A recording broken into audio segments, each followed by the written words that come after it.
Veja no ICL Notícias, segunda edição.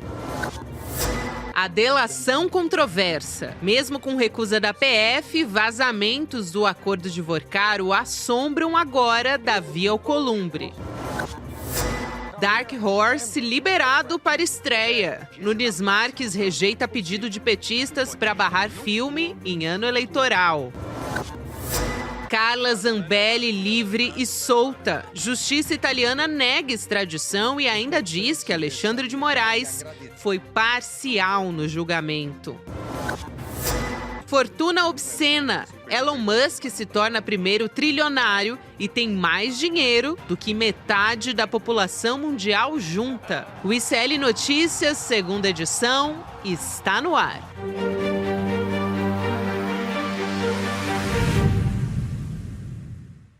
Olá, boa tarde. Seja muito bem-vindo, seja muito bem-vinda. O ICL Notícias, segunda edição, está começando nesta sexta-feira, dia 12 de junho de 2026, dia dos enamorados, Chico Sá. Boa tarde para você, meu amigo. Boa tarde, dia dos namorados, dia dos pombinhos. Dos pombinhos. E você sabia que isso é uma invenção do publicitário João Dória Pai. Pois é, Chico. Tanto que aqui no Brasil a data é bem diferente de outros países. João Dória né? Pai, que era conhecido na Bahia como João Dólar. Era o apelido dele, um apelido muito espalhado pelo Antônio Carlos Magalhães, pelo ACM, que era o inimigo, o adversário político dele. O João Dória Pai, um político meio centrão, meio normal ali, não era também nada de esquerda para o ACM ter tanto ódio dele, mas é o inventor dessa data aí para impulsionar o comércio, né? O shopping center ali lotado. E haja romantismo. Nasceu com esse propósito aí, mas tem muita gente que está no clima de romance hoje. Vingou, né? Vingou, foi consolidado como uma data de romance. Nada contra, quem quiser curtir, curta, né? Curtam muito. Aliás, eu quero... Amor, precisamos de amor. A gente está precisando, viu, Chico? Pelo é verdade. Amor de Deus. Porque... Mais amor, por favor. Eu achei que nessa sexta-feira, um dia como esse, né, já tem essa aura um pouco mais leve, mas uma sexta-feira como hoje, a gente só vem com notícia... A gente mora no Brasil, né? Já começa por aí. Então, a gente só vem com noticiário pesado. Mas antes disso, eu quero dar, além de boa tarde para você, Chico, dar boa tarde para o pessoal da Rádio X Alphaville, aqui em São Paulo, também integrando a rede de retransmissão do nosso ICL Notícias. Uma rádio mais nova, viu? Que bacana. Tem pouco mais de um ano, mas nasceu desenvolvendo um trabalho bastante sólido, com muito propósito também, assim como o ICL. Então, agora a gente está nessa parceria também. Então, um abraço para o pessoal. E não esquece, se você quer fazer parte da nossa rede de retransmissão, da nossa comunidade, que está ficando cada dia maior, vai em retransmissão@icl.com.br, manda um alô para a gente, para retransmitir Que bacana. o nosso trabalho aqui, Chico. Boa tarde, Rádio Alphaville. Que lindo. E vamos trazer a nossa previsão diária do INMET. Bora o lá. alerta de hoje, Chico, é para perigo de tempestade em áreas dos 4 estados do Sudeste. Está aqui na tela. Tem até um de Goiás também, que é essa parte... a gente tem uma parte laranja do mapa. A gente pode aproximar aqui na tela para quem está nos acompanhando, né? Mas principalmente essa parte do Sudeste que está em laranja tem um perigo potencial para toda a área que está em amarelo, tanto no Centro-Sul como nesse pedaço do Amazonas também, que você acompanha aqui no nosso mapa. Hoje amanheceu feio aqui em São Paulo, hein? Aqui na tela. Hoje amanheceu, eu tive medo de desastre. Hoje amanheceu feio. Com muita danado. chuva, inclusive. É isso. Aliás, essa chuva que está caindo no Centro-Sul chegou até Brasília em pleno período de seca. Coisa completamente anormal. Muito atípica, Chico. Então, continuamos acompanhando com muita preocupação a chegada desse El Niño, que ontem confirmamos aqui que o fenômeno vai acontecer. Agora, a questão é qual é a intensidade desse El Niño forte que vem por aí, né? Que já foi até classificado como Super El Niño por muitos especialistas. A própria ex-ministra Marina Silva falando sobre isso, né, Chico? Como você registrou ontem no nosso programa. Dá medo porque a gente não é um país acostumado à prevenção, né? Então, sobra o quê? Rezar. Se a autoridade não cuida, o que é que eu vou fazer?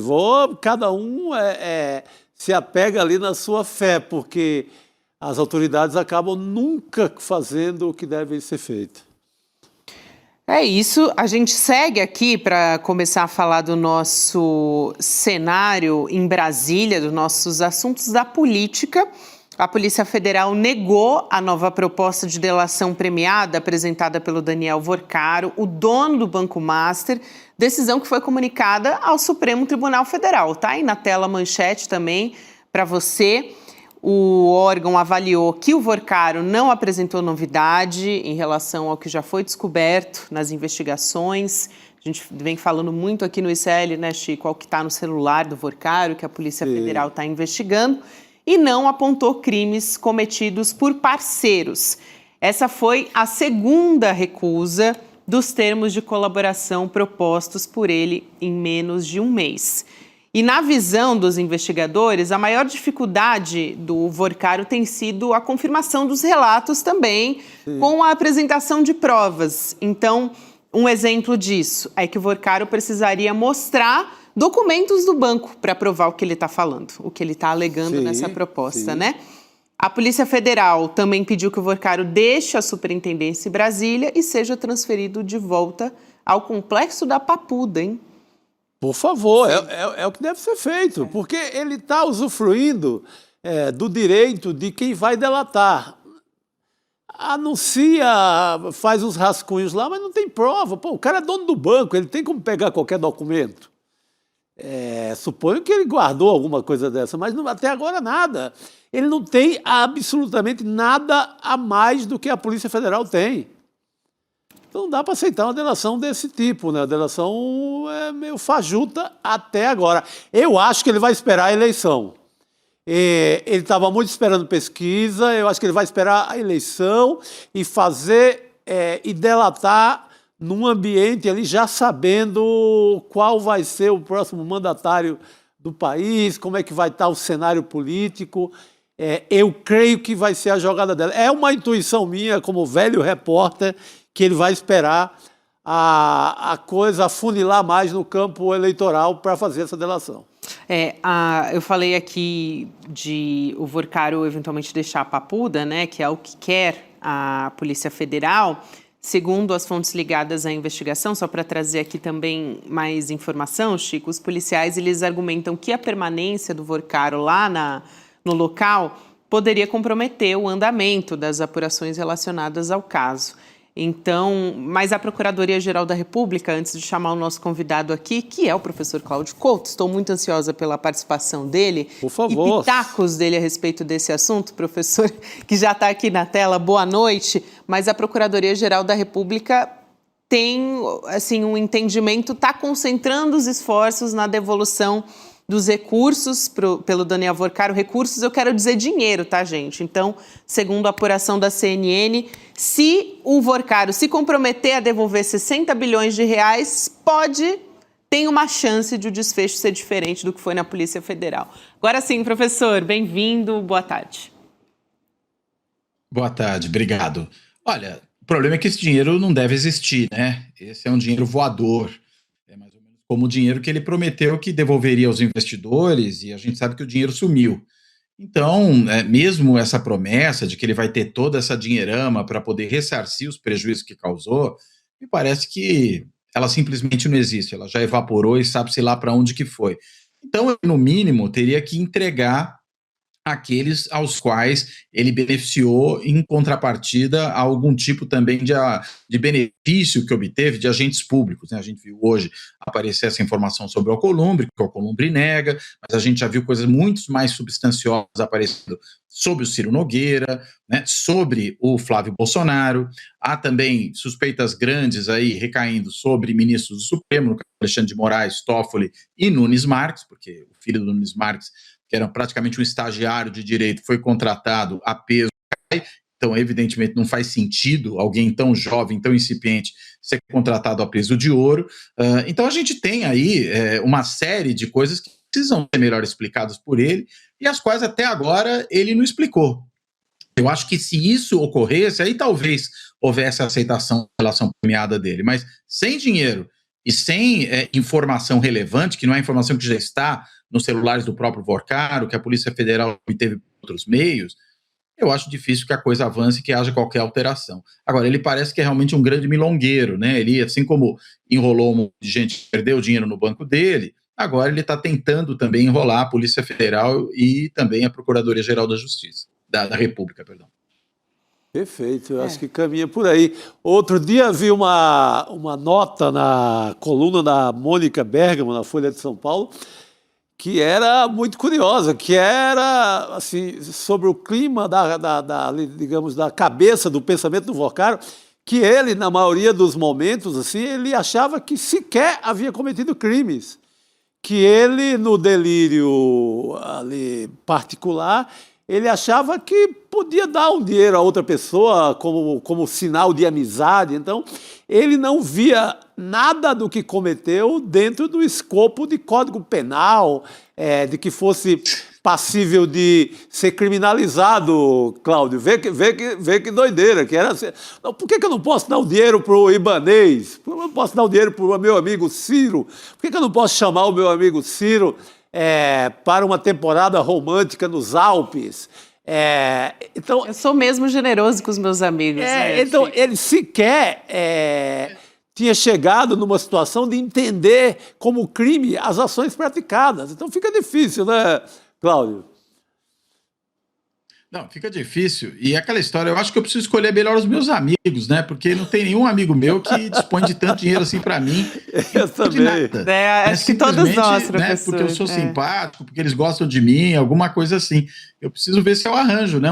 Um amigo dele. Não precisa ser muito, basta um, né? Já é suficiente, né? Mas, claro, né? De novo o Vorcaro milongueiro, né, tentando dizer que não cometeu crime, quando isso, inclusive, é uma admissão que ele precisa fazer para a própria delação premiada funcionar. Exato. Né, porque se ele diz que não cometeu crime, como ele vai entregar pessoas, né, com as quais ele manteve relações criminosas? Essa coisa simplesmente não fecha, é uma coisa impossível. Me parece que ele tenta jogar um pouco com o tempo, né, ou então ele se auto-engana, né, ele realmente acredita nisso, dizendo, né, começou a acreditar na própria mentira, e acha que a própria mentira vai colar também nos outros. Porque, do ponto de vista mais objetivo, racional, tentando ver como funciona a justiça, como funciona um caso como esse, de delação premiada, a estratégia deveria ser outra, né? Não tem o dinheiro sumiu? Bem, paciência. Mas tem informação? Entrega. Agora, para entregar essa informação, comece admitindo os crimes que cometeu e quem são seus cúmplices.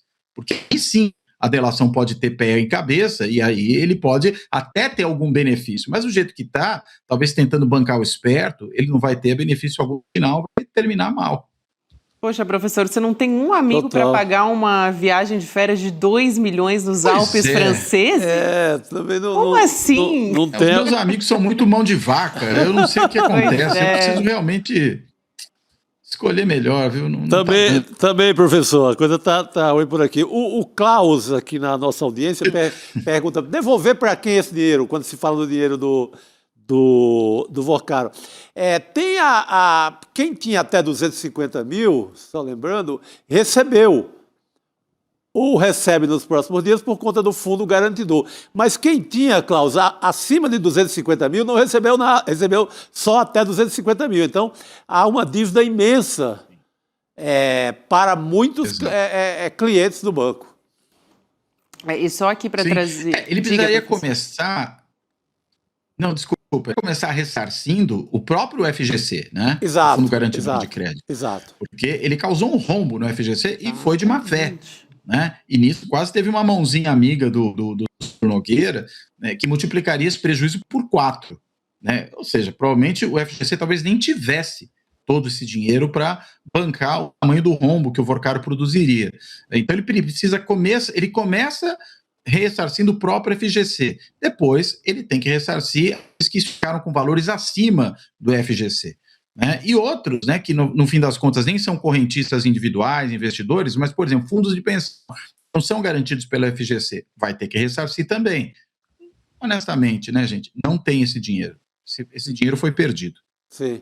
Olha, se as operações dele já eram lastreadas, para ele mostrar no dia a dia quanto o banco dele tinha, ele já lastreava assim fundos que eram ficções, fundos praticamente fictícios, baseado no nada. Imagina agora, se ele em operação, os fundos que ele lastreava eram completa ficção, imagina agora o que sobrou desse dinheiro. Sim. Nada. E o que ele conseguiu pegar que não era só ilusão, ele gastou consigo para os amigos. Se é que não tem, e imagino que haja, né, mas aí é só uma suspeita, dinheiro escondido em algum lugar fora do país, né? Eu acho muito pouco provável que alguém com esse perfil não tenha escondido muito dinheiro fora do país. Certamente não o suficiente para cobrir o rombo, mas ainda assim muito dinheiro. Bem observado. Exato. E o que os investigadores da Polícia Federal estão dizendo também, depois dessa recusa de eventualmente uma delação, já é a segunda vez que está sendo recusada uma proposta de delação do Daniel Vorcaro, é que não tem jeito mesmo. Ele não vai escapar de uma condenação que já está mais do que comprovado em todos os lados. Enfim, no caso do BRB, por exemplo, já estão mais do que comprovadas, né? E já admitidas pelos dois lados também. Os celulares todos apreendidos, 9, se eu não me engano, né, Chico? Então, assim, já está mais realmente do que a prova, assim, para dar e vender nessa história. Eu queria trazer, professor, mais uma história aqui. Falamos agora, né, da proposta de delação premiada apresentada pelo Vorcaro, agora negada pela Polícia Federal. Essa proposta, segundo uma reportagem publicada pela revista Veja, inclui informações de repasses feitos ao presidente do Senado, o Davi Alcolumbre. O Vorcaro, segundo a reportagem, teria repassado 30 milhões de dólares ao senador, cerca de 155 milhões de reais, né, o valor equivalente. Agora, esse montante, ele teria sido depositado em conta secreta no exterior e, posteriormente, transferido para o Alcolumbre como uma contrapartida pelo apoio dele a uma demanda de interesse do Banco Master no Congresso. A operação, segundo essa proposta de delação, né, e na verdade segundo a reportagem da Veja, teria sido intermediada pelo Augusto Lima, que é o ex-sócio do Vorcaro. Eu já vou passar para vocês comentarem, né, sobre essa questão, que ainda é uma proposta de delação, para deixar bem claro, mas vamos trazer a repercussão política disso também. O pré-candidato à presidência, ex-governador de Minas Gerais, o Romeu Zema, foi para as redes sociais quase que imediatamente para dizer o seguinte, abre aspas, mais um intocável desmascarado, 155 milhões de reais. Esse foi o preço para silenciar tudo do Master no Senado, que as investigações continuem e que todos caiam. Chega de intocáveis, fecha aspas. Trazer também o posicionamento do Davi Alcolumbre em nota. Ele disse que as informações são absolutamente falsas, que jamais recebeu valores no Brasil ou no exterior e que, diante da gravidade das acusações, serão adotadas todas as medidas judiciais cabíveis. Chico, quer começar? Para depois a gente também passar para o professor? Sim, eu li a matéria não tem nada assim que você confie inteiramente. Ela parte de uma especulação, esse assunto vinha rolando em Brasília, mas não tem sequer um off assim, meio qualquer, ou não tem um advogado falando, não tem nada. Parece muito com aquela safra de matérias durante a Lava Jato, sim, em que, diante de possibilidade, você publica qualquer matéria. Assim, um cozidão de adjetivos, mas sem o que o repórter... Se o repórter ouviu do advogado, digamos, do advogado do Vorcaro, aí pode fazer sentido. Na verdade, as apurações da PF é que vão nos dizer se isso é verdade ou não. A matéria não segura a onda. A matéria não segura a onda. Mas óbvio que o Alcolumbre assim, a história cabe muito no perfil do Alcolumbre, como cabe no Ciro Nogueira, como cabe no Rueda, como cabe em todos os amigos do Daniel Vorcaro, todos os amigos do Banco Master. Mas precisa de confirmação da Polícia Federal. A matéria por si só é uma matéria daquelas que a gente via 1000 matérias durante a Lava Jato. Embora eu adoraria que fosse verdade todas as linhas pelo personagem, não nutro nenhum amor pelo personagem envolvido. mas a matéria não diz isso. Mas pelo jornalismo, sim.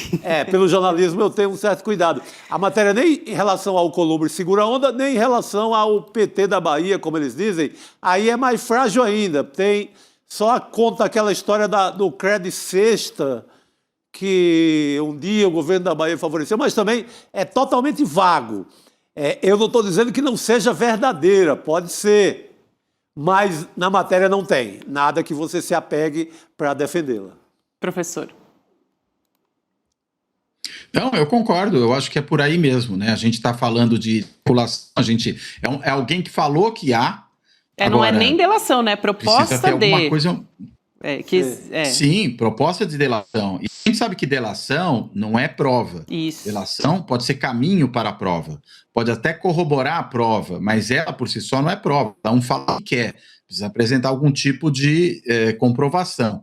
Né? E acho que até, talvez com base nisso, e também, claro, né, com a preocupação em não ser acusado de algum tipo de mal feito, o Alcolumbre saiu a público negando peremptoriamente qualquer coisa, dizendo, inclusive, que vai recorrer à justiça contra o que ele considera que é uma calúnia. Então, é preciso mais, evidentemente, do que apenas o diz que diz, né? Eu acho que precisa você ter algum tipo de evidência. No caso, por exemplo, do Ciro Nogueira, você tinha as trocas de mensagens. No caso também do que a gente viu, né, das contratações de advogados, você tem ali transferência de dinheiro, ou da compra do Taiaiá. Você também tem algo muito mais evidente quando se trata ali também do que envolveu o Flávio Bolsonaro, porque ele está pedindo dinheiro e dando a entender que já recebeu uma parte, ele quer o resto. Exato. Então, é uma confissão, de certa maneira. Então, agora, esse outro caso, alguém disse. Então, é preciso, claro, e muito mais, até para a gente não cometer injustiças, né? Porque às vezes pode se cometer uma injustiça. Exato. Você pega a matéria do Intercept, você tem áudio, você tem Flávio Bolsonaro dialogando com, aspas, irmão Vorcaro, que como ele trata o Vorcaro. Você tem ele cobrando dinheiro. Depois você tem o Intercept com os recibos, todos os recibos das transações. Então, aí sim, a matéria consistente, comprovada, com papel, com prova, com tudo e com áudio e com confissão do próprio Flávio Bolsonaro. Essa não tem. E é interessante, é bom quando a gente tem, né, uma reportagem ali consolidada e com provas mesmo. É o ideal do jornalismo. Agora, se for verdade... Diga, professor. Pode concluir, professor, por favor. Não, eu só ia completar dizendo que, se for verdade, o volume de dinheiro que o Vorcaro teria passado ao Alcolumbre, ele é equivalente, é muito perto do valor que ele repassou, que pretendia repassar, né, que era o combinado, para o Flávio Bolsonaro, para o filme, né, do Pangaré, lá do Dark Horse. Né? O valor é muito perto, 30 milhões de dólares, né, porque das 155, o outro caso era 24, é mais, né? Eu quero 24 milhões de dólares. Então, a gente está falando de uma dinheirama louca, se, claro, isso for verdade, né? E caramba, tanto dinheiro, e aí nem tem filme para fazer, para que é todo esse dinheiro aí? Sim. Exato, a gente vai falar sobre isso, aliás, essa é a nossa enquete de hoje, para quem já quiser se adiantar lá e entrar na nossa rede social, no Papo Legal, a enquete é essa: a exibição de Dark Horse ajudará ou atrapalhará o Flávio Bolsonaro? Que tem a ver com esse assunto, tá? Mais para frente a gente vai trazer todos os detalhes, mas você já pode votar. Ajudará, vai empolgar bolsonaristas, ou atrapalhará, o filme é muito ruim. Então depois a gente volta a falar sobre esse assunto, porque na verdade, que eu vou trazer agora com o professor Cláudio Couto é a decisão da justiça italiana de não extraditar a Carla Zambelli, que foi tomada com base na interpretação dos juízes e que o ministro Alexandre de Moraes, segundo eles, não teria sido imparcial o suficiente no julgamento da ex-deputada Carla Zambelli. Nessa decisão, que foi obtida pela nossa reportagem do ICL, os italianos falam em grave violação do direito a um julgamento justo. Vamos entender, no mês passado foi um período em que a Zambelli ficou presa, né, na Itália.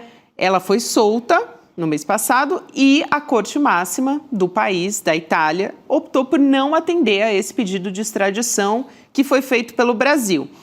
Essa decisão, ela reverteu o julgamento das instâncias inferiores, que em Roma tinham autorizado o envio da Carla Zambelli para cumprir pena de prisão aqui no Brasil. Agora, o argumento da corte é o seguinte, né, que foi publicado, revela a motivação da liberação da Zambelli, que, segundo os magistrados, eu vou trazer aqui agora, né, os argumentos, o Alexandre de Moraes acumulou diferentes funções ao longo do processo e atuou simultaneamente como integrante do colegiado julgador e como pessoa considerada prejudicada por um dos crimes atribuídos à deputada.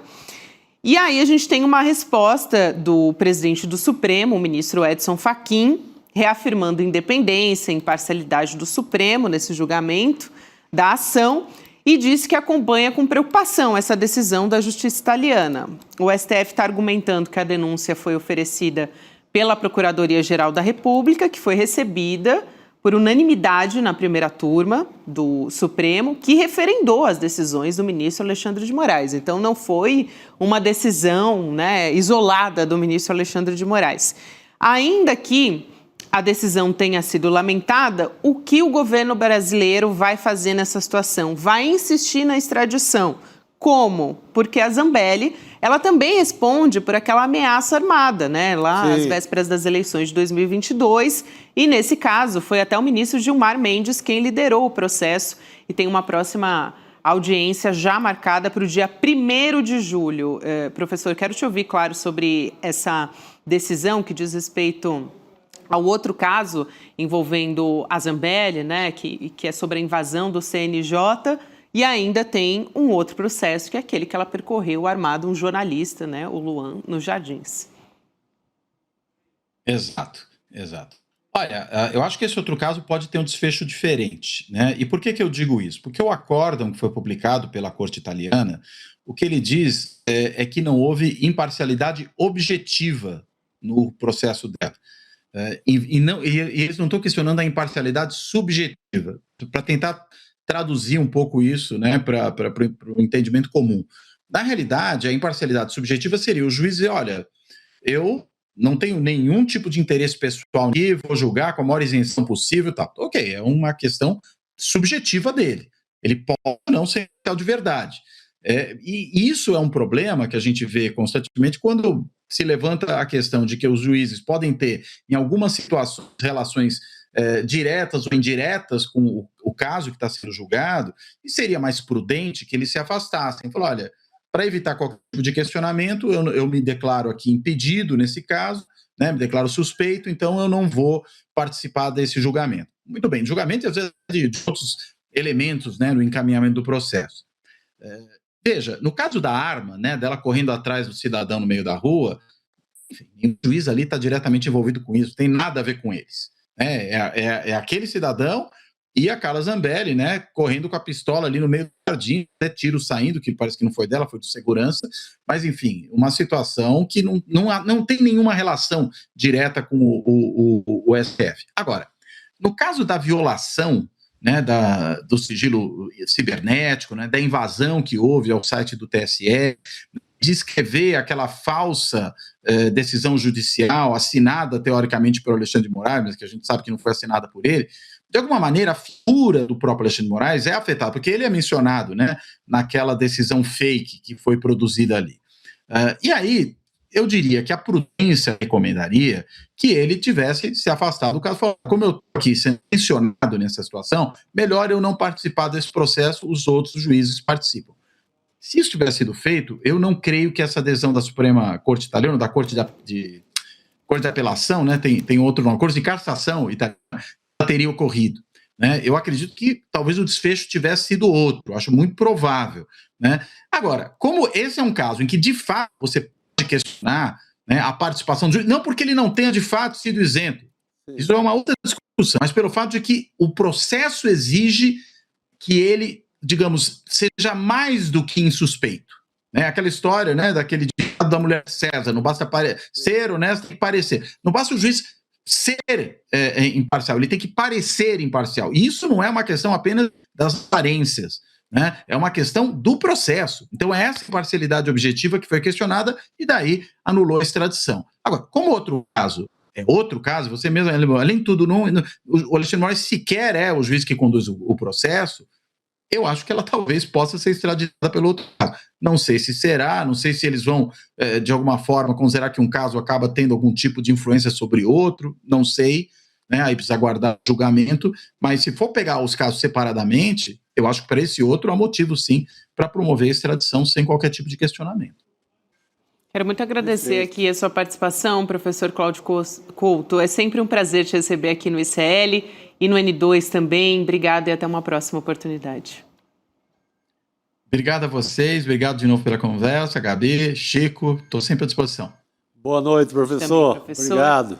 O Cláudio Couto, que é cientista político, aliás, um cientista político renomadíssimo, a gente adora conversar com ele aqui. Eu vou chamar o Rodrigo Viana para a nossa mesa já também para trazer para essa conversa a respeito da Carla Zambelli, né, Chico? E também para ouvir seu pitaco, porque a gente estava nessa mudança rápida de assunto, não deu tempo para te ouvir também sobre isso. Eu me senti representado pelo que falou o professor Cláudio Couto. Eu também, eu concordei bastante com ele. Ele fez essa distinção, são dois processos. Isso. A justiça italiana se manifestou em relação a um processo, entendeu que não há imparcialidade objetiva, porque ele ao mesmo tempo foi vítima. Não está dizendo que ele é desonesto, que objetivamente ele é vítima, porque a Carla Zambelli entrou no Conselho Nacional de Justiça e expediu um mandado de prisão falso contra o Alexandre de Moraes. Ele é juiz e vítima. Agora, no outro processo, não. A vítima é aquele cidadão, um jornalista... É o Luan Araújo. É Luan, né, que ele chama? É. Que foi, enfim, ameaçado de morte pela Carla Zambelli na véspera do segundo turno de 2022. Aí a justiça italiana talvez entenda que, bom, aqui o juiz julgou um caso de um terceiro. Sim. Juiz não, né? Porque ela foi julgada não só pelo Alexandre de Moraes, né? Foi julgada por vários no Supremo. Sim, a corte inteira, Pela corte inteira. E aí pode entender que ela deve ser extraditada. Vamos aguardar, né? Também talvez haja uma certa boa vontade lá da Itália. Vamos ver em relação a Carla Zambelli. Vamos aguardar.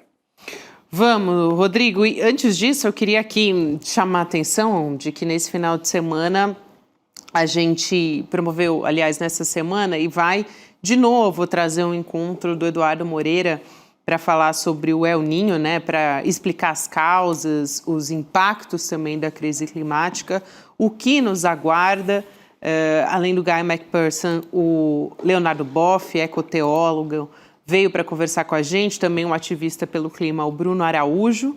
Eles estiveram presentes aqui para falar sobre o futuro, né, do nosso planeta. A gente teve uma aula que a gente transmitiu ontem do professor Carlos Nobre, né, que é um dos principais climatólogos do mundo e é nosso, né, brasileiro. Então, nesse domingo, 8 horas da noite, a gente vai ter a reprise desse encontro. Você pode assinar, aliás, ativar o sininho se você entrar nesse link que está aí na sua tela, icl.com.br/reprise. Aí você ativa o lembrete para não perder aqui no nosso canal, mas vai ser domingo, 8 horas da noite. Muito bem? Muito bem. Só para dar atualização, terminou Bósnia 1, Canadá 1. A Bósnia estava ganhando até o final do jogo, mas o Canadá arrancou um empate, que é o time da casa, né? Grande embate, hein? Grande embate, um clássico, só que não. Meu palpite hoje não deu muito certo no bolão. Eu ganhei no bolão, Você ganhou no bolão? Botei 1-1, comemorei muito o gol do Canadá. Muito bom. Pelo bolão aqui nosso, interno do ICL. Eu até agora só acertei o de ontem à noite. Mas, qual? Da Coreia do Sul? Exatamente. Acertei o placar, mas esse daí eu não dei muita sorte. Coreia do Sul 2-1 em cima da República Tcheca, né? Muito bem, muito bem. Agora teremos jogo todos os dias, né? Isso. A gente está nesse clima. A gente vai chamar aqui o professor Castro Rocha, já para falar de um personagem aí da extrema-direita, mas antes eu quero dar boa noite para o professor Castro Rocha, que está chegando aqui na tela. Cadê ele? Aí, professor, boa noite, bem-vindo ao N2. Boa noite, Gabi. Boa noite, Chico. Boa noite, Rodrigo. Boa noite, professor. Professor, o Valdemar Costa Neto, Chico e Rodrigo também, está dizendo que os recursos do fundo eleitoral não são suficientes para bancar as campanhas do Partido Liberal esse ano. E é dinheiro, hein? Ele que é presidente nacional do PL, né? Ele foi ouvido pelo jornalista Igor Gadelha, do Metrópolis, e a gente está falando de 880 milhões de reais que o partido vai receber esse ano do fundão. Então, o Valdemar vê como opção fazer campanha para receber doações de pessoas físicas e complementar, então, o que ele acha que é necessário para a eleição desse ano. E tem também aqueles salários, né, de alguns personagens do partido, né? Enfim, o próprio Jair Bolsonaro foi um deles antes de ser condenado. Quem sabe o Zetel não manda uma grana para ele dentro da cadeia? Ainda sobrou algum por aí? O Zetel, né, do Banco Master? Eu acho que é o que ele está esperando, né? O Vorcaro. Pô, Vorcaro, você poupou algum ainda aí nas Bahamas? Manda pra gente, né? Olha, o Valdemar é muito de tirar onda, assim. Ele é muito de... Tirador de sarro. De rir da população brasileira, né? Ele está tirando uma onda, porque estava todo mundo dizendo que é admirado dos milhões que ele vai gerir com os candidatos dele. Então ele está dizendo isso para se precaver ali, como para se vacinar, porque é um absurdo o dinheiro que ele está na mão. Não, é o momento Maria Antonieta, né? Ontem foi o momento Maria Antonieta do Cássio Nunes Marques, que disse que os juízes, poxa, que situação lamentável financeira dos juízes, eu me solidarizo com vocês, juízes federais, e hoje o Valdemar, juízes que ganham super bem, todo mundo sabe, e hoje o Valdemar dizendo que, pô, só 800 milhões é muito pouco, né? Então, momento Maria Antonieta, que na véspera da Revolução Francesa achou que estava tudo bem, né, mostrar para o povo ali o luxo em que vivia a corte, né? Mas o professor Castro Rocha vai comentar com a gente isso, né, Gabi? É isso, professor. Eu acho que a surpresa, Gabi, Chico e Rodrigo, é a disfarçatez. Porque que ele pense que os 800 milhões são pouco, nós até compreendemos. Porque veja, Gabi, se só o Flávio Bolsonaro conseguiu roubar do Daniel Vorcaro por baixo 61 milhões de reais, e se o filme, o Dark Horse, em todas essas arrecadações chegou a 300 milhões, que não foram evidentemente gastos no filme, então para o Valdemar Costa Neto, 800 milhões para o fundo eleitoral é pouco. Isso é muito característico da elite econômica brasileira e do tipo de liberalismo que nós temos no Brasil, porque no Brasil funciona assim, é o que eu chamo do liberal do bolso alheio. Você é liberal no bolso do outro. Se se trata do outro, você precisa cortar gastos, racionalizar a despesa pública, fazer um ajuste fiscal rigoroso, acabar com o benefício social. Mas quando se trata, como tentou o Davi Alcolumbre, tentou porque o Supremo Tribunal Federal vai tornar inconstitucional, mas como tentou o Davi Alcolumbre de dar um presente para o agronegócio de centenas de bilhões de dólares, faz-se. Quando se trata de um benefício mínimo para a população, é impossível. Isso é o retrato acabado da disfarçatez como método que define boa parte da elite econômica. Gabi, o pior de tudo é que não é só brasileira. Esse tipo de disfarçatez, essa falta total de pudor, caracteriza hoje a elite global. Perfeito. Exatamente. É por isso que eu falei em momento Maria Antonieta, né? Quer dizer, você está no momento de os bilionários, a própria Copa do Mundo, né? O preço dos ingressos, a gente comentava aqui ontem, professor, que é um evento para a elite, não é só dos Estados Unidos, para a elite mundial, porque o preço dos ingressos é absurdo. A classe média dos Estados Unidos não vai conseguir ir no jogo. Eu imagino os latinos que vivem nos Estados Unidos, que adoram futebol, pelo preço que estão cobrando. E hoje o Elon Musk virou trilionário, né? É isso, a gente vai falar disso. A gente vai falar, agora, desculpa, estou falando antes da hora. Que é um personagem... E Rodrigo, os Estados Unidos retiraram, a Federação Americana retirou os ingressos comprados por turistas iranianos. Sim. E você, o fato de você... Gabi, você pode comprar a passagem, comprar o ingresso, obter um visto válido no consulado americano, portanto, pagar pelo visto, mas você pode não entrar no país, porque na imigração eles podem decidir que você não deve entrar. Mesmo entrando nos Estados Unidos, você pode ser abordado pelo ICE em qualquer momento, no estádio, nas imediações do estádio, no seu hotel. Quer dizer, não somente é um ingresso absurdo, de uma total exclusão, Rodrigo, mas o fato de você comprar o ingresso com sacrifício não assegura que você assistirá ao jogo, se você for de um país indesejável, que para os Estados Unidos somos todos nós. Eu quero aproveitar e chamar todos que nos acompanham aqui para participar da nossa sala viral, que é a sala de discussão do dia, que é a Copa da Exclusão. É justamente sobre esse assunto que a gente está debatendo aqui. Então tem a nossa sala do N2 sempre, e essa é especificamente para conversar sobre a Copa do Mundo e todas essas decisões que estão sendo tomadas, né, pelos Estados Unidos e algumas pela própria FIFA, como a que a gente trouxe aqui sobre a decisão de mudança em uniforme, né, da seleção do Haiti, por exemplo. Do Haiti. Mas, professor, isso tudo, assim, diariamente a gente está trazendo aqui todos os desmandos, né, os absurdos, vamos dizer, não deixa ninguém surpreso, porque é uma bandeira até de campanha do Donald Trump, então ele só está aplicando isso também como país sede da Copa do Mundo. Sim. Mas vamos trazer esse personagem da extrema-direita também, que é o Elon Musk, que agora se tornou o primeiro trilionário do mundo. Que coisa mais absurda, bizarra, né, gente? Existir um trilionário. Mas com a entrada da empresa, a SpaceX, na Nasdaq, que é a principal bolsa de valores lá nos Estados Unidos, a fortuna do Elon Musk passou a ser estimada em mais de $1 trilhão. De acordo com a Forbes, as ações da SpaceX dispararam 21%, já logo no começo do pregão da Bolsa de Valores de hoje. A ONG Oxfam aponta que o Elon Musk agora acumula mais riqueza do que 46% da população mundial mais pobre junta. Então, olha o que... Gente, isso é muito, assim, Repete, por surreal. favor, Gabi, como é que é? Ele sozinho? Ele sozinho, o Elon Musk, acumula mais riqueza do que 46% da população mundial mais pobre. E aí a própria Oxfam também calcula que 10% da riqueza do Musk, só 10%, tá, gente?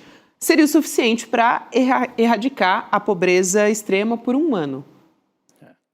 Isso só 10%, tá? Uau. Então, Pois assim, é, Gabi. é surreal. Sabe que há algo de muito revelador na riqueza do Musk, e que é o surgimento de um governo, de uma plutocracia global, que será o governo de alguns poucos ricos, que faz fortuna da seguinte maneira. Vamos lá, no caso do Musk em particular, de maneira mais precisa. Herança. O pai do Musk é igualmente rico, não tão quanto o filho se tornou, mas ele é de família rica. 2, o Musk não teria desenvolvido nem a Tesla, tampouco o SpaceX, que são as duas principais empresas, sem subsídios generosos do governo norte-americano. Se calcula que a SpaceX, durante toda a sua trajetória, já deve ter obtido de subsídios do governo americano algo em torno de 28 a 30 bilhões de dólares de subsídio, mais ou menos como o plano Safra para o agronegócio no Brasil. Então, herança, subsídios governamentais, não apenas nos Estados Unidos. Lembremos do deslumbre do ministro da Comunicação, Fábio Faria, trazendo o Elon Musk para o Brasil. Vocês se recordam? Trazendo o Elon Musk para o Brasil, levando na Amazônia e prometendo todos os negócios do mundo. Ainda hoje, Gabi, parte do exército brasileiro usa a Starlink do Elon Musk. Então, eles fazem dinheiro, herança, mas esqueçamos a herança. Subsídios para principiar seus negócios. Mas não é um subsídio, não é um subsídio qualquer, são dezenas de bilhões de dólares para a Tesla e para o SpaceX. Para o SpaceX, o Musk faz algo que todo bilionário no mundo inteiro faz. O Trump, que teve todos os seus negócios, pediram falência. Em algum momento, todos os negócios do Donald Trump, hotel, cassino, universidade, não importa, todos em algum momento entraram em falência. Quando você entra em falência, você tem o que se diz em inglês um break de imposto, você pode passar anos sem pagar imposto. Na campanha de 2016, o Trump se recusou a apresentar a sua declaração de imposto porque teria ficado claro que ele lançou mão sua vida inteira desse truque contábil. Declara um prejuízo. Se for um prejuízo considerável, você passa anos sem pagar imposto. Ao que parece, o SpaceX declarou prejuízos bilionários no início, que era a fase do investimento, e com isso o Elon Musk não paga imposto, Gabi. Então, vamos lá. Ele tem subsídios da ordem de dezenas de bilhões de dólares. Ele não paga imposto por esse artifício contábil. E não é só, Gabi, tem uma terceira fonte de fortuna do Elon Musk. Contratos com governos em todo o mundo. Ou seja, uma fortuna como a da Elon Musk só se constrói saqueando o Estado. O Elon Musk é um pirata contemporâneo. Se os piratas antigos iam para os mares para roubar, sobretudo, os galeões portugueses e espanhóis. E havia uma categoria de pirata que eu acho fascinante. Quando eu descobri, eu era criança, eu nunca esqueci, que era o Francis Drake, que virou meu ídolo durante um tempo. Ele era corsário. Sabe qual é a diferença, Chico, entre pirata e corsário? Eu nunca soube. Ah, maravilha. Eles fazem a mesma coisa. Não é isso, Rodrigo? Mas o corsário recebia... Ih, a gente teve uma bem na hora de revelar. Hora de explicar a eu ia finalmente aprender. Vocês sabem a diferença de pirata e corsário? Não sei. Para mim era um sinônimo. Nunca soube que havia uma diferença entre pirata e corsário. Ele estava querendo dizer que o Elon Musk é mais corsário ou mais pirata? Isso que eu fiquei na dúvida, né? Agora um fato, né, Gabi, Chico? A gente sempre ouviu falar, no Brasil o capitalismo é cartorial, né? Você lembra disso, né? Sempre se falou, o capitalismo é cartorial porque aqui a burguesia sempre cresce a partir de benefícios do Estado. Os Estados Unidos não. Nos Estados Unidos é que as pessoas correm risco, é um capitalismo de verdade, em que o sujeito corre risco e só cresce se trabalhar, se for para o lado do empreendedor. Isso é bobagem, né? Porque o Elon Musk, que estava explicando aqui o Castro Rocha, é a maior demonstração de que esses acertos em que o Estado fornece o benefício para o sujeito crescer, escolhe alguns, se dá no mundo inteiro, no capitalismo, especialmente nesse momento que nós estamos vivendo de escolher meia dúzia, a plutocracia, como ele chamou aí. Né? E tem momentos da história, como a gente teve aqui no Brasil, na hora das grandes privatizações, que esse processo de gerar bilionários é feito pelo próprio Estado. Quando o Estado entrega a Vale quase de graça, ela estava fazendo uma fábrica de bilionários e outras nas telecomunicações, de tudo no Brasil. A Embraer, por exemplo, também, uma entrega. O Estado cria toda aquela estrutura, os estudos, a ciência, tudo, entrega depois. Mas eu acho incrível a vira-latice de uma parte inclusive dos jornalistas brasileiros, por exemplo, na época da Lava Jato. Não, porque aqui no Brasil, sabe, fortunas feitas à sombra do Estado, porque o Estado beneficiou e os caras ganharam. Gente, onde que não é assim? Hoje, pelo menos. Essa história, né, professor Castro Rocha, que os Estados Unidos são a pátria do liberalismo verdadeiro. Lá não tem capitalismo assim cartorial. Isso não existe mais, né? O Elon Musk, para mim, é a maior demonstração. Existe. Mas, por favor, professor, Rodrigo, complementa o seu raciocínio, porque está todo mundo esperando. Você corsário e pirata. Corsário e pirata, por favor.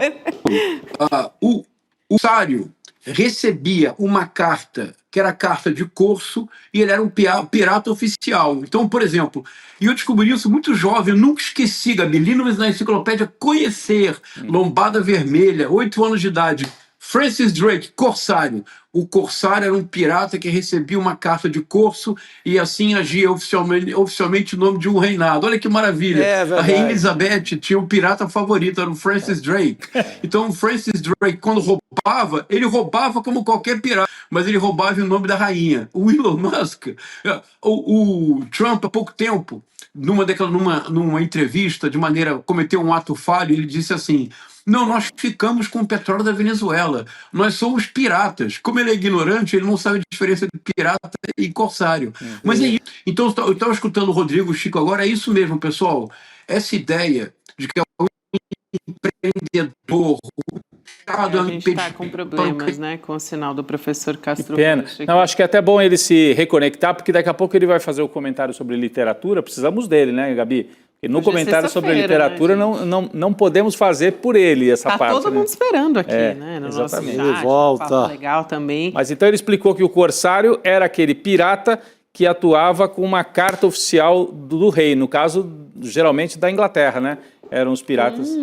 Com respaldo, né? Com respaldo oficial. Tinha uma certa legalidade o corsário. Vai lá pra gente e rouba os navios da Espanha e de Portugal, porque a Espanha principalmente, mas Portugal também, carregado de prata, né, e ouro, vai lá e rouba pra gente e a gente traz aqui pra Inglaterra. E assim se fez, né? Olha, só do governo dos Estados Unidos, o Elon Musk recebeu 38 bilhões de subsídios nos últimos 10 anos.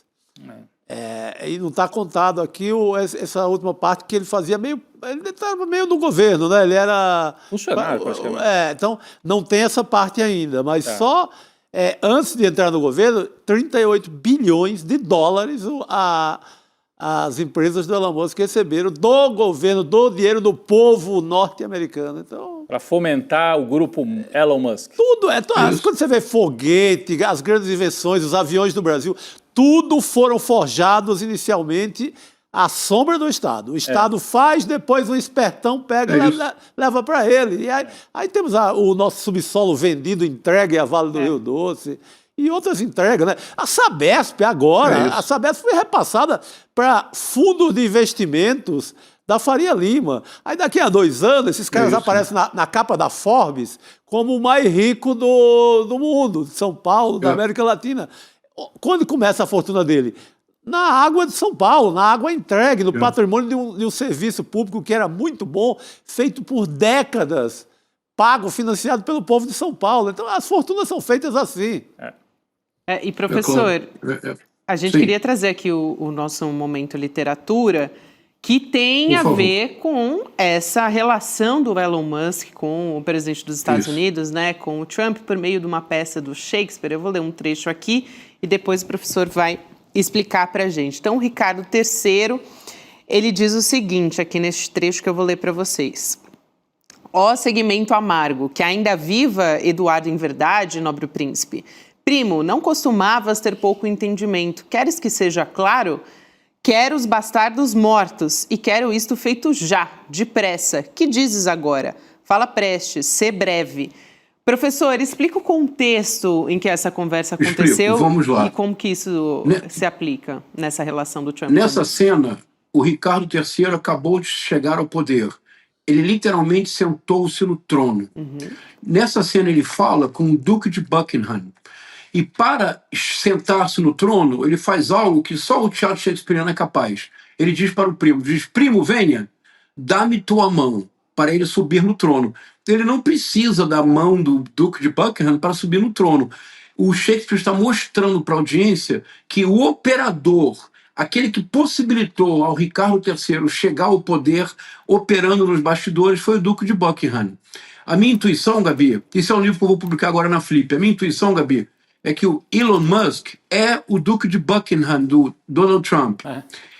Quem permitiu ao Donald Trump chegar ao poder operando nos bastidores do X, propagando difusão de notícias falsas e vídeos de inteligência artificial falsos com a Kamala Harris, foi o Elon Musk. Gabi, nos últimos meses anteriores à eleição, o Elon Musk no X fez do X o comitê principal de campanha do Trump. E ele difundiu notícias falsas e vídeos feitos com inteligência artificial. Você sabe, Chico e Rodrigo, qual foi a visualização das postagens do Elon Musk nos meses anteriores à eleição? Vocês estão sentados, é ótimo. 1 bilhão de visualizações. 1 bilhão! Com inteligência artificial, com discursos falsos da Kamala Harris. Por exemplo, ele divulgou um vídeo em que a Kamala Harris dizia assim, vote em mim. Por quê? Ela dizia, because I'm a puppet of the deep state. Eu sou uma marionete do sistema. Isso é ela falando. Quando questionaram, ele disse, não, mas a paródia continua sendo legal nos Estados Unidos. Ninguém pode avaliar, Gabi, o efeito do que fez o Musk na eleição do Trump. Mas todos sabem que o Trump não teria tido a vitória cachapante que obteve sem esse apoio decidido do Musk no X. Mas o Elon Musk foi apenas o Duque de Buckingham. Isto é, ele ajudou o Ricardo III a chegar ao poder. Quando o Ricardo III chega ao poder, é esta cena, Gabi. O Ricardo III quer que o Duque de Buckingham mate os 2 sobrinhos dele, que são os herdeiros da linha direta de sucessão. Por isso ele diz, não, mas eu continuarei sendo rei. Por quanto tempo? Por um dia? Não sei. Porque ele quer que o Duque de Buckingham assassine os 2 sobrinhos. O Duque de Buckingham não o faz. É ele, Duque de Buckingham, morto pouco depois. Todas essas figuras, Peter Thiel, Mark Zuckerberg, Bill Gates, Elon Musk, é preciso que nós digamos com todas as palavras, não existiriam sem o Estado. O Musk, Chico, ele teve subsídios, você disse, 38 bilhões de dólares em 10 anos. Olha, se me derem 38 bilhões de dólares, eu viro empresário, Chico, honesto, e viro empresário de sucesso. Subsídio, não paga imposto, ao não pagar imposto, são outras dezenas de bilhões de dólares que ele coloca no bolso. E não é só não, Chico. Tem os contratos com o governo. Exato. O Elon Musk ganha diariamente alguns milhões de dólares todos os dias com contratos com o governo. E ele tem contratos com o governo no mundo inteiro. Então, figuras como Elon Musk, Mark Zuckerberg, Peter Thiel, Bill Gates e todas essas pessoas não existiriam sem apoio do Estado. É muito importante dizê-lo de maneira clara, porque a extrema-direita toma o caso dessas pessoas como se fosse demonstração concreta de que eles são ricos, apesar, em oposição ao Estado. Não é verdade. Eles não teriam a fortuna que têm se eles não tivessem um pé, um braço, um corpo inteiro dentro do Estado. Mas, na peça, Gabi, me permite concluir. Na peça, o Duque de Buckingham falece. Na peça, o Henrique Carlos III fica pouco tempo no poder. Porque se ele chega ao poder com essa vilania e ostentação, com a disfarçatez, com a falta total de pudor, quando ele se senta no trono, ele não consegue governar nem um único dia, Gabi. Porque unicamente ele pensa na paranoia de que conspiram contra ele, como ele conspirou contra todos. Ele não governa. E o tirano que não governa acaba perdendo o poder porque perde completamente qualquer popularidade. É o que aconteceu com o Bolsonaro no Brasil, é o que está acontecendo com o Trump agora. E nós temos uma enorme vantagem, Gabi, Chico e Rodrigo. E com isso eu já posso desejar um bom final de semana. Sabe qual é a nossa enorme vantagem, Gabi? É que eles não leram o William Shakespeare. E Muito provavelmente nem vão ler, né, professor? Então, por isso a gente pode ficar tranquilo, a gente pode deitar a cabeça no travesseiro tranquilo. Obrigada, professor. Que bom que deu para a gente conversar aqui no nosso Momento Inspirador. Bom. A internet tentou dar uma atrapalhada, não foi o sinal do Elon Musk, né? Esse o Duque de Buckingham é o que dá nome para o palácio lá em Londres, o famoso, eu não sei se o Castro Rocha vai saber. Isso, é a família. É a família, que é uma família longeva, uma família que vai lá na Idade Média, exatamente, é isso mesmo. É o palácio onde é ocupado pela família real. Então é o Palácio de Buckingham, que é essa família aí que sempre esteve em volta do poder, então, entendi. Sempre, maravilha, sempre. Isso aí. Professor. Professor, bom final de semana, então. Muito obrigada. Bom final de semana. Um grande abraço, professor Obrigado. Castro Rocha. Chegamos na sexta-feira, hein, gente? Então, hoje é dia de Revista Liberta. Já está liberada a capa, hein, da semana. Que também tem a ver com o Trump. A gente vai colocar aqui na tela também para vocês acompanharem. Trump versus Irã, qual é a saída? E aí temos aqui um artigo do professor Reginaldo Nasser, grande professor bacana, de Relações Internacionais, e também o professor João César de Castro Rocha, que está na capa da Liberta desta maravilhosa, semana. Hein? Exatamente. E tem um agente laranja se afogando ali no petróleo, é isso? Ou no Estreito de Hormuz? A gente conhece bem, né? Esse personagem que está ali. O topete laranja do Trump ali se afogando no Estreito de Hormuz inundado de petróleo. É isso mesmo. E eu vou convidar todo mundo a assinar, se você ainda não fez sua assinatura da nossa Revista Liberta, em icl.com.br/revista. Toda semana a gente traz artigos exclusivos.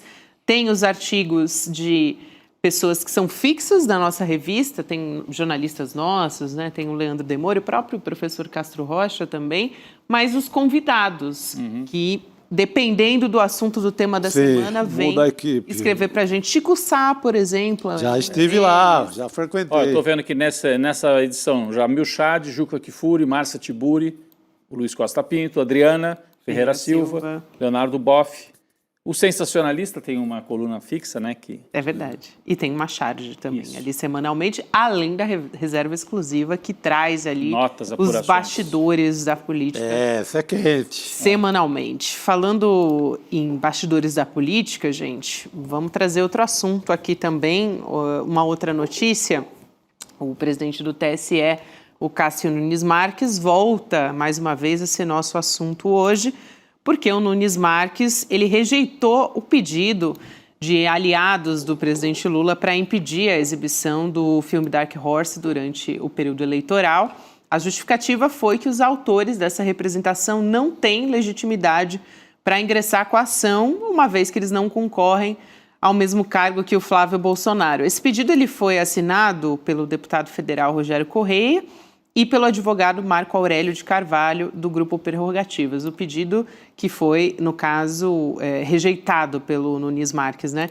Só antes de passar para vocês, e a Cristina Serra está chegando aqui para conversar com a gente, quero chamar a enquete do nosso Papo Legal aqui também, que já falei no começo do programa, mas vamos trazer aqui também, se você ainda não votou, a exibição do Dark Horse vai ajudar ou atrapalhar o Flávio Bolsonaro ajudará, vai empolgar os bolsonaristas, atrapalhará. O filme é muito ruim, então você pode votar lá, a parcial aqui. Vai atrapalhar. Eu acho que tem que liberar, inclusive porque é muito ruim.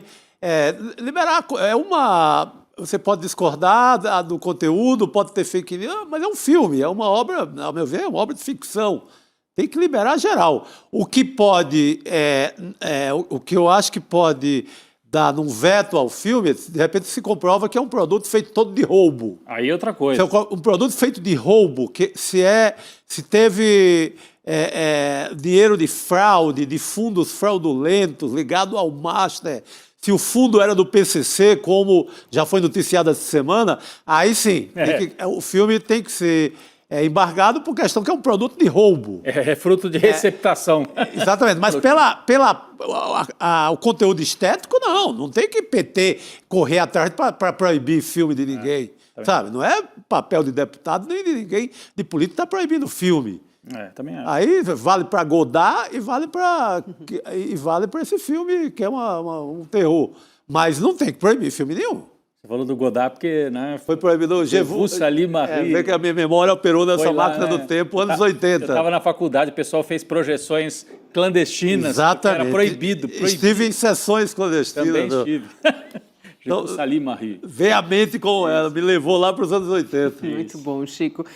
A Cris Sérgio já chegou aqui para conversar com a gente também, Cris. A gente falava aqui também da nossa enquete, mas eu quero te perguntar justamente sobre a proibição, né? Nesse caso, o Cássio Nunes Marques rejeitando esse pedido para impedir a exibição do Dark Horse durante o ano eleitoral. E as consequências que isso vai ter, né, também eleitoralmente, é claro que a gente sabe que vai ter um impacto o lançamento desse filme. Pois é, Gabi, olha, acho tão complexa essa questão, sabe? Eu acho que também concordo com Chico e Rodrigo, acho que não é papel, né, de um parlamentar ou mesmo de um grupo de advogados progressistas pedir censura a um filme. Mas eu acho que está tão clara a ligação desse filme com um esquema criminoso, sabe? Que aí, vendo por esse lado, eu acho que sim, devia ser proibido, porque esse filme é produto de crime, né? Mas não é isso que está em questão na decisão que o Nunes Marques tomou. E aí eu acho que a gente devia, assim, na verdade é que eu estou mais preocupada em entender o comportamento e a decisão do Cássio Conká, porque ele se prende na decisão dele a uma questão meramente processual, eu diria um penduricalho processual, né? Porque os nossos códigos processuais, tanto penal, civil, eles são cheios de penduricalhos processuais, né? Que se prestam a muitas decisões, às vezes altamente polêmicas. Essa eu acho que talvez seja uma delas, porque justamente ele se prende ao penduricalho processual e não vai no que realmente interessa, né? Que é saber, afinal de contas, né, de onde vem esse filme, como foi feito, de onde vem esse dinheiro, entende? Sempre vai aparecer algum jurista para dizer, não, mas a questão é processual. Sabe? São aquelas coisas, né, do nosso arcabouço jurídico que a gente sabe que são construídas, né, justamente para permitir certas ambiguidades, tá? Mas, enfim, para não entrar muito na questão jurídica, eu acho que tem também um outro aspecto, sim, que esse filme, ele se for liberado, enfim, quando for exposto, divulgado e tudo mais, eu acho que ele servirá como um instrumento de mobilização maciça da extrema-direita. Isso não é um abuso do ponto de vista eleitoral, né, de um candidato usar um filme originário de um esquema criminoso para mobilizar a sua base eleitoral, para inflamar a sua base eleitoral e tentar, inclusive, ampliá-la?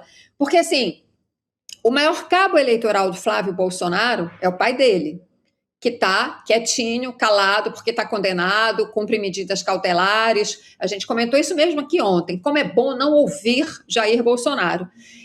Só que o filme é isso. O filme é colocar o Jair Bolsonaro na campanha, né, por meio de um ator, mas é colocar o Jair Bolsonaro na campanha, entende? Então, assim, só estou aqui jogando algumas reflexões aí de como essas questões vão ser desafiadoras durante o processo eleitoral e como eu acho que o Cássio Nunes Marques tem demonstrado, sim, uma tendência mais favorável a um candidato, que é Flávio Bolsonaro, no caso, e isso é perigosíssimo.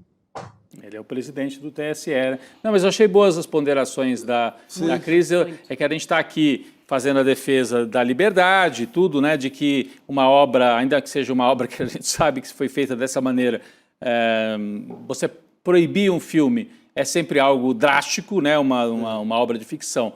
Mas, se você pensar, primeiro aquilo que o Chico já trouxe e a Cris reforçou, né, Gabi? É um filme que foi produzido dessa maneira que nós estamos vendo. Então, se daqui a pouco o PCC produz um filme sobre o Marcola e inunda os cinemas brasileiros de filme sobre isso, né? Tudo bem? Né? É uma pergunta. Outro ponto que a Cris trouxe, só para dar uma reforçada, e que foi até bom, porque ela está colocando, né, pontos novos. Imagina na véspera da eleição, vai se dar uma voz nos cinemas para que o Jair Bolsonaro participe indiretamente da campanha. Agora, o Jair Bolsonaro faz parte, gostemos ou não, da história do Brasil, né? Ele foi presidente eleito depois de uma facada que muita gente contesta, mas teve lá o episódio, foi parar no hospital. Tudo isso é parte da história brasileira. Então, me parece que a direita trazer isso, Cris, me parece assim, a extrema-direita trazer isso para a hora da eleição faz parte do debate. Eles vão tentar trazer e falar, ai, que saudade do Jair Bolsonaro. E nós vamos dizer, bom, ele está preso porque ele agiu de maneira golpista. Esse é o sujeito que vocês estão chamando de herói, é um golpista preso. Então, vocês estão com um herói que está preso, não por ser um herói, mas por ser um bandido golpista. Esse debate pode ser feito, né? Sim. O filme está sendo investigado, o financiamento do filme está sendo investigado pela Polícia Federal. Se chega até outubro, se tem uma conclusão e que esse filme foi produzido com dinheiro de fundo lastreado do PCC, que é um dos veios da investigação. Sim.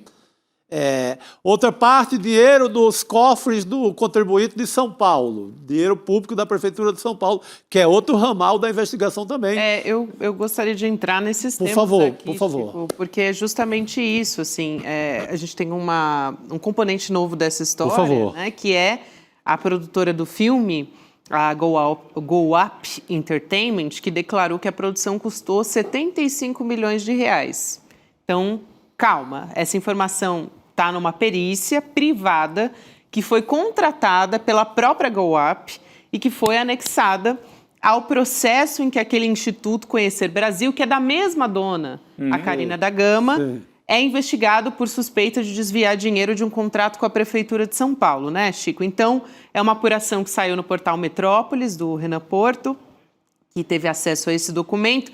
Se essa perícia ela estiver correta, ela não bate com os valores prometidos pelo Daniel Vorcaro, né? O dono do Banco Master, que prometeu ali um valor que foi quase o dobro do que efetivamente foi pago, segundo a reportagem do Intercept Brasil, né? E que ele prometeu ao Flávio Bolsonaro. As conversas que foram obtidas pela Polícia Federal, né? As conversas obtidas pela PF, apontam que a doação combinada seria de 134 milhões de reais. E aí, esses comprovantes que são esses da reportagem do Intercept Brasil indicam que o Vorcaro pagou 61 milhões. De qualquer maneira, não bate. É aquela planilha que nós mostramos outro dia aqui, né? Exatamente. A coluna do previsto, somando 134. Tudo, 134. A coluna do que foi pago efetivamente, 61 milhões. E esse número que está aí fica no meio do caminho, não é nenhum... Perícia, é 75 milhões, que é um pouco a mais do que pagou o Vorcaro. Mas muito a menos do que ele tinha prometido. Então, se ele tinha prometido a mais, esse dinheiro era para quê? Se o filme só ia custar X, né? Exato. O resto era para quê? Para segurar o Eduardo Bolsonaro lá? Fazer caixa 2? Fazer caixa 2 para a campanha? Essa é que é uma grande pergunta. É a grande pergunta e também me chama... De qualquer forma, é muito maior do que os filmes mais caros que já foram feitos aqui no Brasil, que a gente até já comentou aqui no dia que saiu essa primeira reportagem do Intercept, né? As produções que concorreram, inclusive, ao Oscar.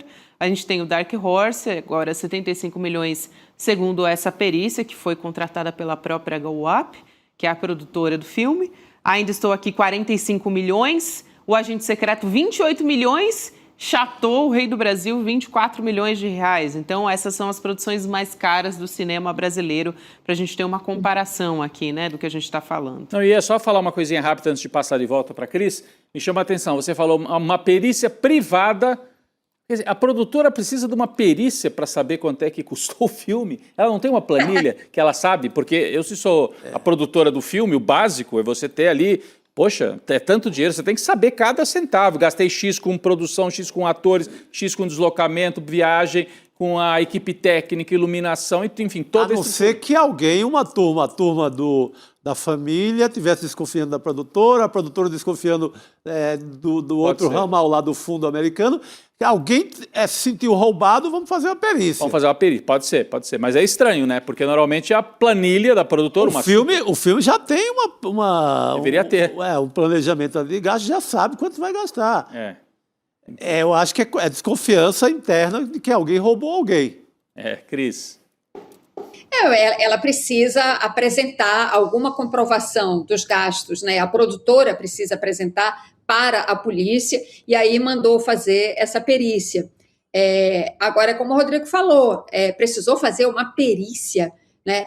Quem trabalha com produção, não precisa nem ser produção de um grande filme, a produção de um documentário, um curta-metragem, qualquer coisa, gente, quem já trabalhou com isso, minimamente, você tem um contador, ao menos, que tem tudo aquilo ali registrado, anotado, e você tem isso a um clique no seu laptop, né? Não tem que mandar fazer perícia. Mandou fazer perícia porque precisa fazer um contorcionismo para explicar no que gastou, né? Como é que foram gastos esses milhões, que como a ilustração ali há pouco mostrou, não fica em pé, não para em pé o custo desse filme com o que é esse filme realmente.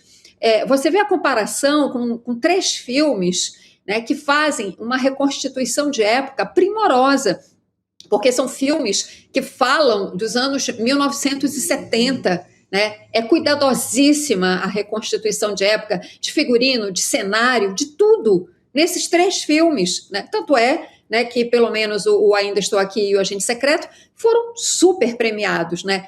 O Dark Horse está falando de algo que aconteceu agora há pouco, quer dizer, é uma produção muito mais simples, né, gente? Muito mais simples. A verdade é que, assim, é muito dinheiro que não foi só para o filme. Esse dinheiro foi para o bolso de alguém, e o que nos parece muito claro, né, que era para o Eduardo Bolsonaro nos Estados Unidos, e teve uma mão grande aí do Flávio Bolsonaro também. Agora, isso a investigação certamente vai mostrar. O Agente Secreto tem aquela cena dos carros entrando no Recife, aquela cena linda, né? Ali nos canais do Recife. Imagina reconstituir aquilo, ele teve que alugar dezenas de carros dos anos 70, muito Fusquinha, né? Brasília não tinha ainda, Fusca e outros, de várias cores. Imagina, só aquilo quanto custou, porque a Cris está dizendo, um filme que se passa nos anos 70, né? Sim, que tem um gasto ali, né? Um super gasto. O Pangaré não gastou aquela cena da facada, comprou uma tramontina velha ali de qualquer canto, mais o quê? 4, 5... enganadores ali em torno do ator norte-americano e está feita a cena. Só se esse ator cobrou uma fortuna, né? Porque ele ficou com para fazer aquele topete ali de Jair Bolsonaro. Já viu que é a peruca, né? A peruca deve ter custado caro. É isso aí. Tá mais para filme de super-herói da Marvel, do Dark Horse, né? Assim, então, é verdade. Eu acho que vai ser... o filme corre o risco de não ser exibido pela questão da roubalheira, pela questão fiscal, do crime. Eu não queria que o destaque fosse a parte estética, entendeu? Ou a parte porque vai ajudar o Bolsonaro ou não. É um filme. Se passasse lá o filme do Lula durante a campanha, podia ter passado, né? Nem sei se passou na época durante a campanha. Que passou, numa das campanhas passou, então, sim. Lula, eu acho que ele deve ser proibido na primeira comprovação de roubalheira. Pô, fizeram um filme roubando... É isso. O Cris, eu não sei se você ainda queria comentar sobre esse assunto, mas eu queria trazer uma outra notícia aqui que diz respeito a um personagem que também está concorrendo, né, que é pré-candidato também à presidência da República. É uma apuração do Lauro Jardim, do jornal o Globo. apontando que o ex-governador de Goiás, o Ronaldo Caiado, que é pré-candidato à presidência, como eu disse, né, que ele tem 51 policiais militares da ativa do Estado que se revezam para atender a ele e a família também. Equipe que inclui coronéis, tenentes-coronéis, majores, capitães, tenentes, sargentos e cabos. Tem uma folha salarial aí que soma quase R$800 mil por mês. Só que na prática essa conta é mais alta, porque o custo mensal ao governo de Goiás pode se aproximar de 1 milhão quando entra no cálculo despesas como diárias, né, passagens, hospedagens e gratificações pagas aos agentes deslocados para compromissos fora de Goiás também.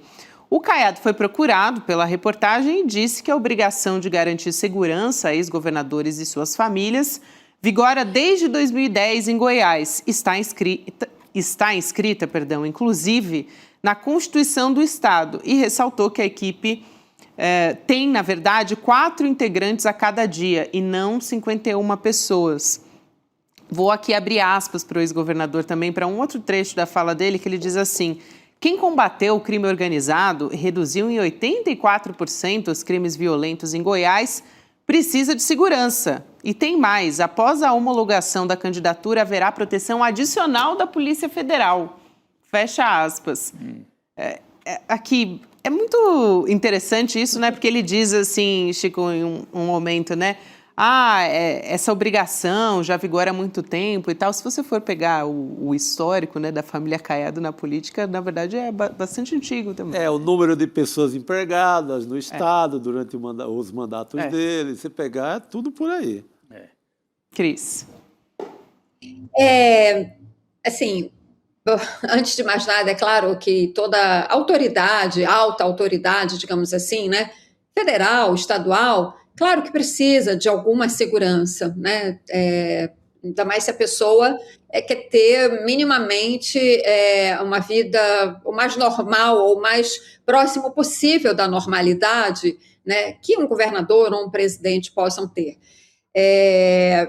Mas, assim, é claro que esses gastos precisam de algum esclarecimento, porque ele, na nota, ele tem um truque na nota em que ele responde, né, ao Lauro Jardim. Ele diz que são 4 por dia e não 51. Eu acho que o Lauro Jardim não disse isso, né? Ele não afirmou isso. Ele não disse que são 51 agentes de segurança por dia. No total, né, estão envolvidos na segurança do governador 51 policiais militares, sendo inclusive alguns de alta patente, a mais alta patente que a Polícia Militar tem, que é a de coronel. Então, assim, a gente precisa entender, primeiro, por que tantos agentes envolvidos, né?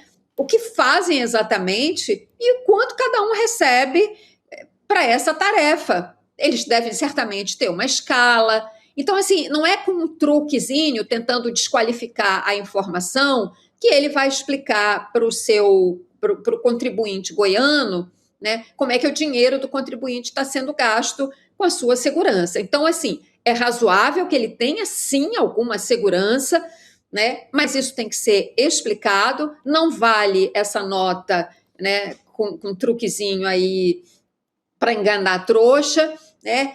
Agora, uma outra observação, ver como é que o Caiado, como ele tem essa pauta da segurança muito forte, né, na campanha dele. Sim. Né, essa é a agenda dele, porque ele é um candidato de extrema-direita, embora ele se diga de direita, né, mas ele é de extrema-direita, basta ver o histórico dele.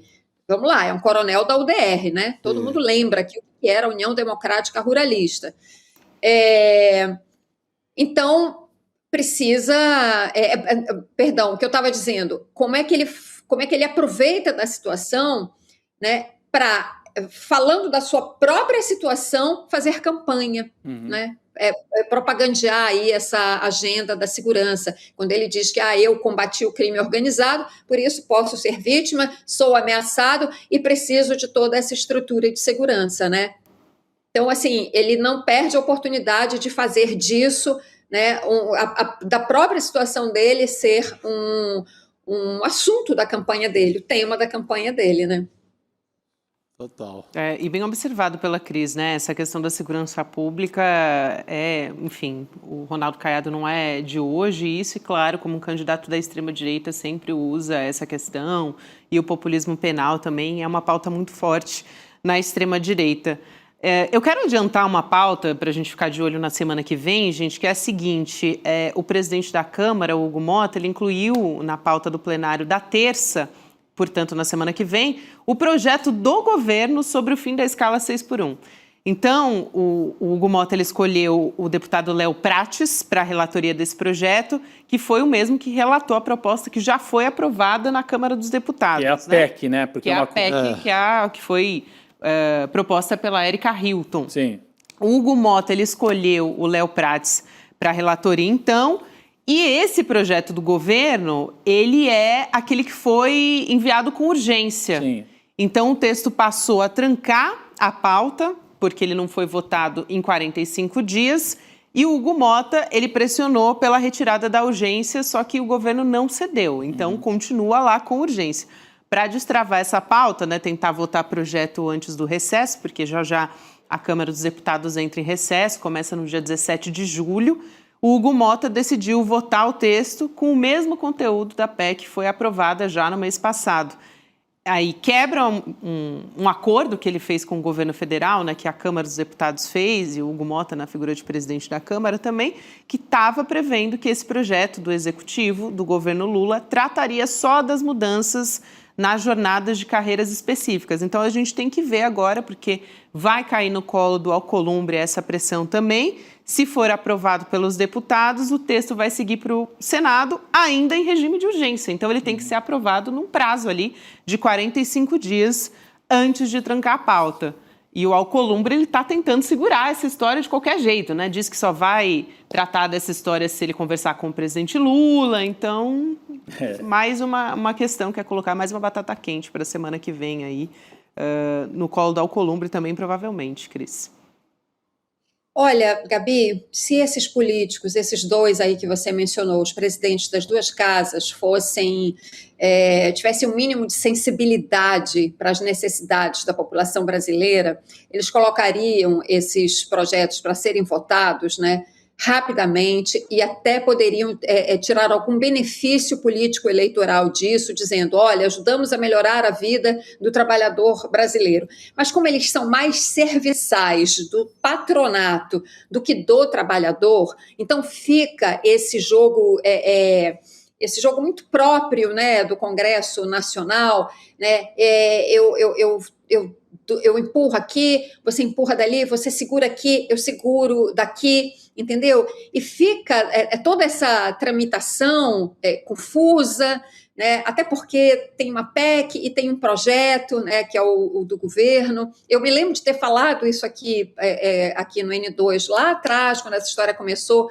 né, como seria confuso, que o ideal era que tivesse um projeto só e concentrasse, né, a tramitação naquele projeto e tal. Enfim, fica tudo isso, né, que serve, na verdade, a barganha, né, desses dois presidentes lá da Câmara e do Senado com o governo, né? Alcolumbre está numa situação, ele tenta esticar a corda, mas está numa situação difícil de relacionamento com o Palácio do Planalto, né? O Alcolumbre acha que pode tudo, não pode, ele pode muito, né? Como presidente do Senado, pode muito, mas não pode tudo, né? Então, ele esticou a corda em outras situações e agora precisa, sim, de uma reaproximação com o governo. E aí isso entra, né, nesse grande cenário de barganha, uma pauta que é totalmente de interesse do trabalhador e que, infelizmente, a direita inteira, a extrema-direita toda, inclusive boa parcela, se não quase que a totalidade da mídia hereditária brasileira, fica dizendo que isso é apenas, né, que o Lula apenas fez isso porque precisa de dividendos eleitorais, né? Como se não fosse legítimo que o presidente apresentasse essa pauta.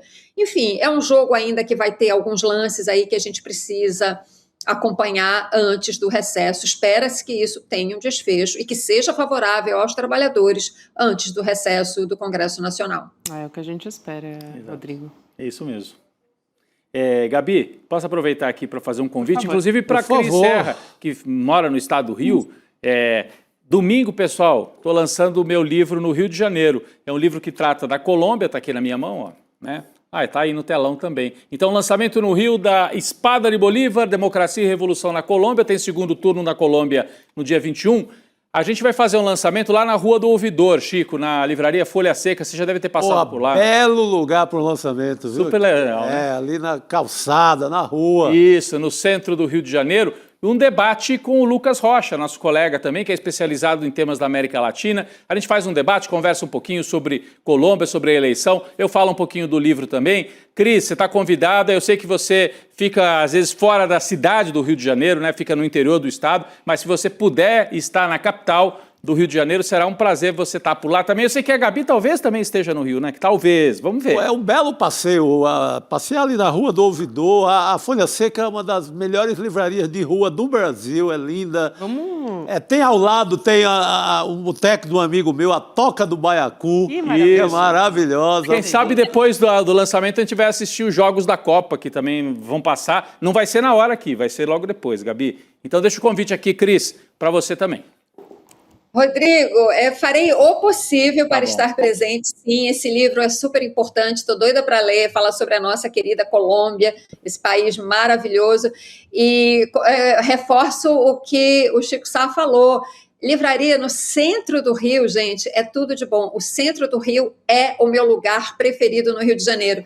Eu não sou da praia, quando eu estou no Rio, eu sou do centro do Rio de Janeiro. É um lugar incrível e a Rua do Ouvidor, inclusive, assim, você está num livro de Machado de Assis. Parabéns, Rodrigo. Obrigado. E fica o convite para a nossa comunidade também do Rio de Janeiro para aparecer por lá. Será um prazer. A comunidade sempre chega junto, você vai ver. Apareçam por lá, gente. Obrigado. Beijo, Cris. Obrigada. Talvez a gente se veja então nesse final de semana. Um beijão, Cris Serra. Bom final de semana para você.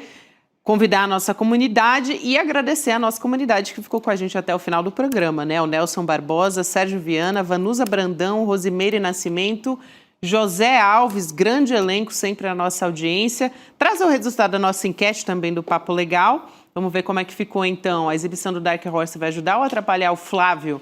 Ajudará, vai empolgar bolsonarista. 30%, 70% acreditam que vai atrapalhar, porque o filme é muito ruim, minha gente. Isso aí. Chico, muito rápido, vamos liberar essa Jurubeba em ritmo de Copa. Vai, Brasil! Pra mim, é em ritmo de férias. Aproveite, você merece Gabi. demais. 2 semanas. 2 semaninhas. Passa rápido. Logo, logo eu tô de volta, pessoal. Boa Que beleza. Vai assistir um monte de jogo nas férias.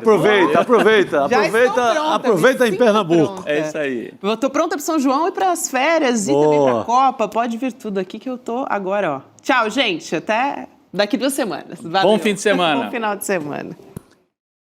Turma, conseguimos alcançar o nosso objetivo com a aula do professor Guy Macpherson na terça-feira, às 8 horas da noite. A aula gerou uma polêmica enorme. Muitas pessoas que não tinham ideia do que pode estar acontecendo com o mundo passaram a ficar em estado de alerta e buscando fazer aquilo que pode nos proteger em relação a isso. Outras pessoas dizendo que aquilo é um exagero e que, na verdade, é uma questão muito perigosa, mas não naquela dimensão. E outros ainda processando tudo que foi falado. A única coisa que você não pode fazer é não assistir a essa aula. Depois de assistir, você pode ter a opinião que quiser. Mas precisamos todos estar falando sobre esse tema. Debatendo esse tema, porque quando acontecer, e isso nenhum cientista do mundo discorda, eles sabem que vai acontecer, a dúvida é quando, mas quando acontecer, a gente vai precisar, todo mundo está preparado para isso. Mas a gente vai deixar mais um tempo aqui, porque é uma aula que todo mundo tem que assistir.